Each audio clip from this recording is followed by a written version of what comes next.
জনাব তারেক রহমান, আপনাকে আমাদের অনুষ্ঠানে স্বাগত জানাই। আপনি আমাদের শুভেচ্ছা এবং কৃতজ্ঞতা জানবেন। আপনি আসলে রাষ্ট্রের সর্বোচ্চ ক্ষমতায় বা রাজনীতির জায়গায়, দেশ পরিচালনায়, সেগুলিতে আপনি আসলে আসতে চেয়েছিলেন কিনা, চান কিনা, বা ওই জায়গা থেকে?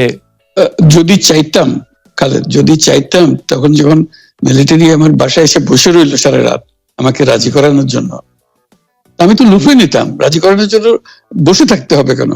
আমি যদি ক্ষমতায় চাইতাম, বলে আর চলেন চলেন, কি করতে, কি কোন জামাটা পড়তে হবে দেখিয়ে দেন, এখনই যাচ্ছি।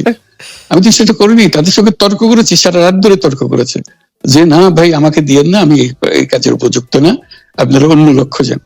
তারা আমার উপরে মন ঠিক করে ফেলেছে, আমাকে নিতে হবে। আমি বারে বারে বলতেছি তাদেরকে, তারা নিরাশ হয়ে ফিরে গেল, বললো যে সকালবেলা আবার আসবো, সকালবেলায় আসলে তখন আপনি আমাদেরকে বলেন যে রাজি আছেন। আমি বললাম যে না, সকালবেলা আসলে একই কথা পাবেন, কারণ আমি তো এটা এমন কিছু না যে মনের মধ্যে সন্দেহ রেখে, দ্বন্দ্ব রেখে আপনাদেরকে বলছি, অত্যন্ত পরিষ্কার ভাবে আপনাদের কাছে বলছি। ঠিক আছে, তা না হলে তো আমি সঙ্গে সঙ্গে রাজি হয়ে যেতাম। কে ছাড়ে যাও আপনাকে দেশের পুরো সরকারের প্রধান হবার জন্য আহ্বান জানাচ্ছে, বাংলাদেশে এরকম কয়জন মানুষ আছে বলবো যে না, আমি এই দায়িত্ব গ্রহণ করব না। আমি তো করলাম সেটা। এখন আমার নামে বলা হচ্ছে 10 বছর চেয়ে। আমি বছর নিয়ে প্রশ্নই উঠে না। প্রশ্ন হচ্ছে আগামীকাল সকালবেলা আপনি শপথ গ্রহণ করবেন, এই কথা। আমি বললাম যে না, করবো না। তারপরে এরপরে তো কয় বছর, কয় কাণ্ড। আমি 10 বছর দিয়ে কি করবোটা কি? আমি 10 বছর দিয়ে, আমি তো বলছি আমি এই কাজের জন্য নই। দেশে আমার দেশ পরিচালনা করা আমার দায়িত্ব না, আমার কাজ না। আমি জানি না এটা কিভাবে করতে হয়। আমি যেটা জানি সেটা করি। Make sense. আপনার মেয়ে মনিকা ইউনুস সম্প্রতি একটি সাক্ষাৎকার দিয়েছেন CNN এ। সেখানে আমি তাকে একটু যদি অনুবাদ করি তাহলে সেরকম পড়তে পারবো, যে আমি তাকে উদ্ধৃত করছি যে কোনো এক সময় প্রধানমন্ত্রী শেখ হাসিনা ও ডক্টর ইউনুস একসঙ্গে কাজ করেছেন। আমি আশা করি সেই সময়টা আবার ফিরে আসুক, শুধু গ্রামীণ কিংবা সংশ্লিষ্ট সব প্রতিষ্ঠানগুলোর ভালোর জন্যই নয়। যদি তারা আবারও একসঙ্গে কাজ করেন তাহলে সেটা চমৎকার হবে। এই মনিকা ইউনুসের এই আশা কি আপনারও মানে একই রকম আশা কিনা, যে প্রধানমন্ত্রী শেখ হাসিনা এবং ডক্টর ইউনুস একসঙ্গে কাজ করলে আরো কিছু চমৎকার কাজ হবে, বা এটা আপনি আশা করছেন এরকম কি? এটা কি এখন আমার জন্য করা যাচ্ছে না যে আমি নারাজ, যে করতে চাই না? তুমি ভাবখানা এমন করছো যে আমি আপত্তি করছি, আমি কাজ করতে চাই না। আমাকে যে বললাম চোর বদমাইশ করে রেখেছে, সেখানে কাজ করার তো কথাই উঠছে না। আমার নাম উঠলেই ওনার রাগ উঠে যায়। আমাকে সুদখোর না বললে ওনার মন তৃপ্ত হয় না। আমাকে চুবিয়ে না ডুবালে, পদ্মা নদীতে আমাকে চুবিয়ে না ডুবালে ওনার মনে শান্তি আসে না। ঠিক আছে, আমি কি করে বলবো? ওনাকে বলতে তো হবে, ওনাকে যদি কিছু বলতে হয়।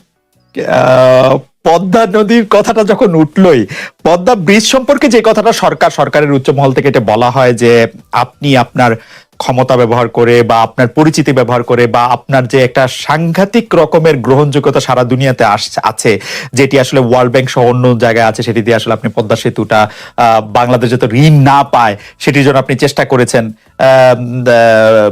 এই ব্যাপারটা নিয়ে কি আপনি একটু কিছু বলবেন, যে এটা আপনার বিরুদ্ধে একটা অভিযোগ? কি বলবো, এটা বলো, এটা হাস্যকর একটা কথা মুখ থেকে বলে ফেললো চোর ডাকাতের মতো, এটাও আরেকটা বলে ফেললো, এটাই সত্য হয়ে গেল। আমরা যে বারে বারে বিবৃতি দিলাম তখন এটা প্রশ্নই ওঠে না। আমরা বাংলাদেশের নাগরিক হিসেবে আমরা গৌরবান্বিত যে এই পদ্মা সেতুর উপরে আমরা একটা সেতু বানাতে পারবো, এটার জন্য আমরা সবাই চাই। কাজে এটা তো বিরোধিতা করার তো প্রশ্নই ওঠে না। কেন বিরোধিতা করবো? দেশে যে একটা বড় রকমের ঘটনা ঘটতে যাচ্ছে, সেটা তো আমরা সবাই সমর্থন করেছি। তিনি বলেই চললেন। এখন একজনে বলতে থাকলে তো আমার করার কিছু তো নাই। উনি এত শক্তিধর যে এখানে আমার কথা তো কিছুই থাকে না। ওনার সব সরকারের যাবতীয় প্রচার যন্ত্র ওনার হাতে। আমার তো আমার গলার যত তীক্ষ্ণ। আপনি তো কথা বলেন না, বললে তো নিশ্চয়ই আপনার সাথে না। একটি প্রশ্ন আসছে যে পদ্মা সেতুর যখন উদ্বোধন করা হবে তখন কি আপনাকে নিমন্ত্রণ জানানো হয়েছিল, যে মানে রাষ্ট্রের পক্ষ থেকে এরকম বলা হয়েছিল যে আপনাকেও নিমন্ত্রণ জানানো হবে, বা আপনি মনে আছে কিনা? মনে পড়ে না এরকম করছে। আচ্ছা, গ্রামীণ ব্যাংকের আপনি যখন মানে গ্রামীণ টেলিকমটা আপনি প্রতিষ্ঠা করেন, সেই সময়ে গ্রামীণ টেলিকমের সাথে গ্রামীণ ব্যাংকের সম্পর্কের যে বিধিমালা, সেই বিধি কি আপনি যখন চলে এসেছেন গ্রামীণ ব্যাংক থেকে সেটি পরিবর্তন করা হয়েছিল? তো সেই পরিবর্তনটি মানে পরিবর্তনটির জায়গাটা যদি আমাদের একটু পরিষ্কার করতেন। পরিবর্তন ছিল যে আগে এটা নমিনেট করতে পারতো গ্রামীণ ব্যাংক চেয়ারম্যান পদের জন্য একজন লোক নমিনেট করতে পারতো। আমরা যেহেতু গ্রামীণ ব্যাংক থেকে আমাদেরকে সরিয়ে দেওয়া হয়েছে, তখন আমরা মনে করলাম যে এটা রাখার আর দরকার নাই, গ্রামীণ টেলিকম থেকে সেই পদটা আমরা পরিষ্কার করে দিয়েছি, যখন এটা আর দরকার নাই। এইটুকুই পরিবর্তন হয়েছে। এটা ন্যায়সঙ্গত ভাবে পরিবর্তন করার ধারা অনুযায়ী যা যা করতে হয় সেটা করা হয়েছে। এতে তার ইচ্ছা বা তার কর্তব্য, তার করণীয় যে অবজেক্টিভস আছে, কোথাও পরিবর্তন হয় নাই। এই ক্ষেত্রে আমাদের এই বিষয়ে আর কি এইটাই আমাদের আরেকটা প্রশ্ন, সেটা হচ্ছে যে গ্রামীণ টেলিকম কি গ্রামীণ ফোন থেকে প্রায় 37% লভ্যাংশ পায়, যে এবং যদি পায় 34% লভ্যাংশ পায়, সেই 34% লভ্যাংশের যে টাকাটা, সেই টাকাটা কোথায় বা কি উদ্দেশ্যে ব্যয় করা হয়, সেই সামাজিক ব্যবসায় যেটি আসলে আপনার পেটেন্ট করা সোশ্যাল বিজনেস, সেটির কাঠামোটা আসলে কি বা সেটি কিভাবে আপনি করেন? সামাজিক ব্যবসা হলো এমন একটা নতুন ধরনের ব্যবসার চিন্তা, যেটা আমরা প্রমোট করছি, আমরা নিজেরা প্র্যাকটিস করছি। যেটা ব্যবসা মানে হলো মুনাফা করা, ব্যক্তিগত মুনাফা করা, এবং তার লক্ষ্য হলো সর্বোচ্চ মুনাফা করা। এটি হলো ইকোনমিক্স এর নিয়ম, যে সর্বোচ্চ মুনাফা যদি করি সবকিছু ঠিকঠাক মতো চলবে। আমরা বললাম যে এটা ভুল জিনিস, যে সর্বোচ্চ মুনাফার মধ্যে দিয়ে মানুষকে এক রকমের নেশাগ্রস্ত করেছে। এই মুনাফার নেশার মধ্যে তাকে ঢুকিয়ে দেওয়া হয়েছে। এই মানুষকে এই মুনাফার নেশাগ্রস্ত মানুষ হিসেবে এটা আমরা কল্পনা করতে পারি না। আমরা বলছি যে এটা মুনাফা সে করবে, সর্বোচ্চ মুনাফা করবে, কিন্তু অন্য ধরনের ব্যবসা আছে। ব্যবসা এখন শুধু এক প্রকারের ব্যবসা আছে, যে ব্যবসাতে শুধু মুনাফা সর্বোচ্চ করেন, এটাই নির্দিষ্ট নিয়ম।